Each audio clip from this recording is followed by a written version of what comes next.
Welcome to Sheena's creation. ഇന്ന് നമ്മളിവിടെ തയ്യാറാക്കാനായിട്ട് പോകുന്നത് വളരെ സിമ്പിളായിട്ടുള്ള ഒരു ഹോം മെയ്ഡ് ചോക്ലേറ്റ് ഐസ്ക്രീമാണ്. നമുക്കെങ്ങനെ തയ്യാറാക്കുന്നതെന്ന് നോക്കാം. അതിനായിട്ട് ഞാനിവിടെ ഒരു പാൻ എടുത്തിട്ടുണ്ട്. ഇതിലേക്ക് ഒരു 2.5 ടേബിൾ സ്പൂൺ വീറ്റ് ഫ്ലോർ അല്ലെങ്കിൽ ഗോതമ്പ് പൊടി ചേർത്ത് കൊടുക്കുന്നുണ്ട്. ഇനി ഇത് നമ്മൾ നന്നായിട്ടൊന്ന് ചൂടാക്കിയെടുക്കാൻ പോവുകയാണ്. ഒരു 3-4 മിനിറ്റ് നമ്മൾ ഇതുപോലെ ഒന്ന് റോസ്റ്റ് ചെയ്തെടുക്കണം.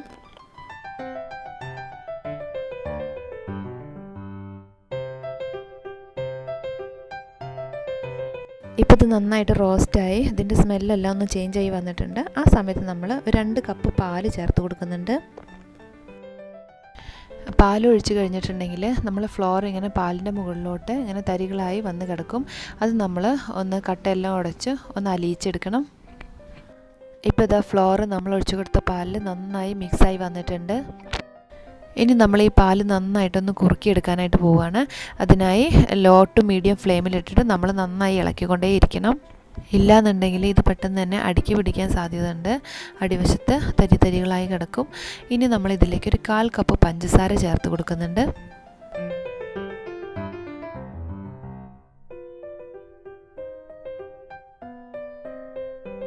ഇപ്പോൾ ഇത് പഞ്ചസാരയെല്ലാം നന്നായി അലിഞ്ഞ് വന്നിട്ടുണ്ട്. ഇനി നമ്മളിതിലേക്ക് കൊക്കോ പൗഡർ ചേർത്ത് കൊടുക്കുകയാണ്. 2.5 ടേബിൾ സ്പൂൺ കൊക്കോ പൗഡറാണ് നമ്മളിതിലേക്ക് ചേർത്ത് കൊടുത്തിട്ടുള്ളത്. ഇനി നിങ്ങളുടെ കയ്യിൽ കൊക്കോ പൗഡർ ഇല്ലയെന്നുണ്ടെങ്കിൽ ഡയറി മിൽക്ക് ചോക്ലേറ്റ് മെൽറ്റ് ചെയ്തിട്ടൊന്ന് ചേർത്ത് കൊടുത്താലും മതി. ഇനി ഞാനിതിലേക്ക് ഒരു ചെറിയ പീസ് ഡാർക്ക് ചോക്ലേറ്റ് ചേർത്ത് കൊടുക്കുന്നുണ്ട്. ഇതെന്തിനാണെന്ന് വെച്ചിട്ടുണ്ടെങ്കിൽ നമ്മൾ ഐസ്ക്രീമിന് നല്ലൊരു ബ്രൗൺ കളർ കിട്ടുന്നതിന് വേണ്ടിയിട്ടാണ്. ഇത് തികച്ചും ഓപ്ഷനിലാണ്. നിങ്ങളുടെ കയ്യിൽ ഉണ്ടെന്നുണ്ടെങ്കിൽ മാത്രം ചേർത്ത് കൊടുക്കുക. ഇല്ലയെന്നുണ്ടെങ്കിൽ നിങ്ങൾക്ക് ഈ സ്റ്റെപ്പ് സ്കിപ്പ് ചെയ്യാവുന്നതാണ്.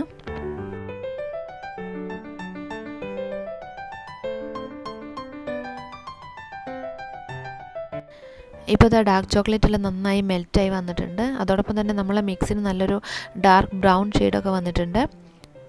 അതേസമയം നമ്മൾ പാലും ഇവിടെ നന്നായി കുറുകിക്കൊണ്ടിരിക്കുകയാണ്. നമ്മൾ എത്ര പാലാണോ എടുത്തിട്ടുള്ളത് അതിൻ്റെ പകുതിയാകുന്നത് വരെ നമ്മളിങ്ങനെ കുറുക്കിയെടുക്കണം. നമ്മൾ ഫ്ലെയിം അധികം കൂട്ടാതെ തന്നെ മീഡിയം ഫ്ലെയിമിൽ വെച്ചിട്ട് ഇത് ഇളക്കി യോജിപ്പിച്ച് കൊടുക്കുക. ഇല്ലാന്നുണ്ടെങ്കിൽ ഇത് പെട്ടെന്ന് അടുക്കി പിടിച്ചു പോകാൻ സാധ്യതയുണ്ട്.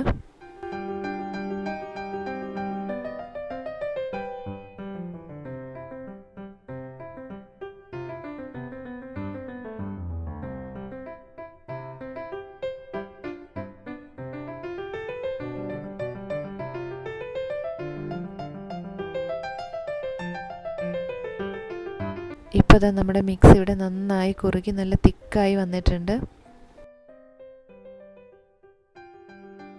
നമുക്കൊരു സ്പൂൺ വെച്ചിട്ട് ഒഴിച്ചു നോക്കുകയാണെങ്കിൽ അതിൻ്റെ കൺസിസ്റ്റൻസി മനസ്സിലാക്കാനായിട്ട് കഴിയും. ഇനി ഞാനിവിടെ ഫ്ലെയിം ഓഫ് ആക്കിയിട്ടുണ്ട്. അതിനുശേഷം ഒരു 2-3 ഡ്രോപ്പ് വാനില എസൻസ് കൂടി ചേർത്ത് കൊടുക്കുന്നുണ്ട്. ഇനി നന്നായിട്ടൊന്ന് മിക്സ് ചെയ്തതിന് ശേഷം നമുക്കിതൊന്ന് ചൂടാറാനായിട്ട് മാറ്റി വയ്ക്കാം.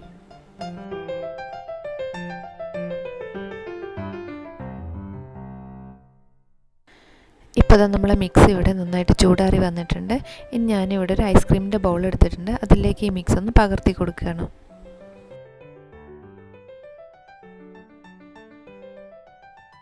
ഇനി നമ്മളൊരു അലുമിനിയം ഫോയിൽ എടുത്ത് ഇത് നന്നായി ടൈറ്റായി ഒന്ന് കവർ ചെയ്തെടുക്കുന്നുണ്ട്.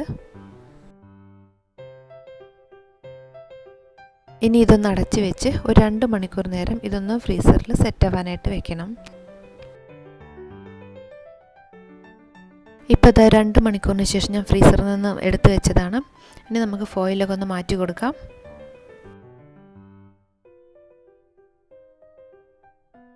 ഈ സമയത്ത് നമ്മൾ ഐസ്ക്രീം ഒരു പകുതി സെറ്റായ പോലെ നമുക്ക് കാണാൻ സാധിക്കും. ഈ സമയത്ത് നമ്മൾ ഇതൊരു സ്പൂണോ സ്പാച്ചിലോ എന്തെങ്കിലും വെച്ചിട്ട് ഒന്ന് മിക്സ് ചെയ്ത് കൊടുക്കുക.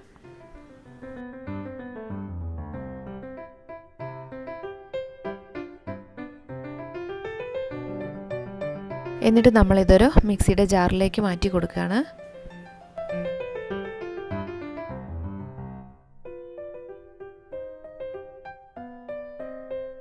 ഇനി നമ്മളിതൊന്ന് അടിച്ചെടുക്കാനായിട്ട് പോവുകയാണ്. നമ്മളിത് ലോ സ്പീഡിലിട്ടിട്ടാണ് ജസ്റ്റ് ഒന്ന് അടിച്ചെടുക്കുന്നത്.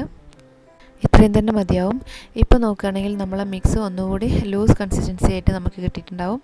ഇനി നമ്മൾ വീണ്ടും ഇത് നമ്മൾ ഐസ്ക്രീം ബൗളിലേക്ക് ഒഴിച്ചു കൊടുക്കുകയാണ്. ഈ സമയത്ത് നമ്മൾ ഇതിലേക്ക് കുറച്ച് ചോക്കോ ചിപ്സ് ചേർത്ത് കൊടുക്കുന്നുണ്ട്. ചോക്കോ ചിപ്സിന് പകരമായിട്ട് നമ്മളെ കയ്യിൽ ചോക്ലേറ്റ് ബിസ്ക്കറ്റ് ഉണ്ടെന്നുണ്ടെങ്കിൽ അതൊന്ന് ക്രഷ് ചെയ്തിട്ട് കൊടുത്താലും മതിയാവും. നമ്മൾ ചോക്ലേറ്റ് ഐസ്ക്രീം ആയതുകൊണ്ട് തന്നെ ഇതുപോലെ എന്തെങ്കിലും ഒന്ന് ക്രഷ് ചെയ്ത് ചേർത്ത് കഴിഞ്ഞിട്ടുണ്ടെങ്കിൽ നമുക്ക് കഴിക്കുന്ന സമയത്ത് ഒരു പ്രത്യേക ടേസ്റ്റ് ആയിരിക്കും. അതിനുശേഷം നമ്മൾ ആദ്യം ചെയ്തതുപോലെ തന്നെ ഒരു അലുമിനിയം ഫോയിൽ വെച്ച് കവർ ചെയ്യുന്നുണ്ട്.